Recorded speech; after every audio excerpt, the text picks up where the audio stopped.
Jeudi 2 novembre, c'est ville morte à Monrovia, dans la capitale du Libéria. La Cour suprême a fait arrêter toute activité de la Commission nationale électorale depuis le mercredi 1er novembre.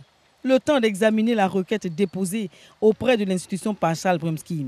Le candidat du Parti de la Liberté arrivé en 3e position à l'issue du scrutin du 10 octobre dernier. Charles Bremsky a dénoncé des fraudes systématiques dans les opérations de vote d'octobre et a demandé son annulation. Mais pour la Commission nationale électorale, ces accusations ne sont pas fondées. Tout s'est déroulé dans la transparence.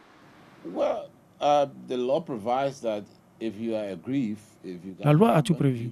Si tu as un problème, la loi peut régler. C'est à la Cour suprême de déterminer la nouvelle date des élections. La loi est la loi et c'est bien de recourir à elle. Quant à nous, à la Commission électorale, nous respectons la loi. Si la Cour suprême nous dit de reprendre, nous sommes prêts. Les élections ont été crédibles. La communauté internationale, la CEDEAO, l'UA, l'Union européenne, les médias étaient là. Tout s'est bien passé et nous espérons que la Cour n'annulera pas les élections.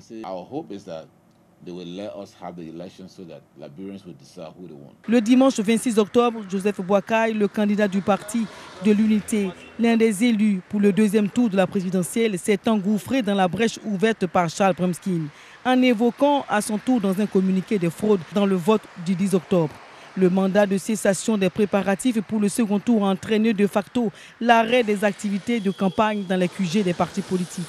Le mandat d'arrêt de la Cour suprême intervient à seulement 5 jours de la tenue du 2e tour prévu pour le 7 novembre.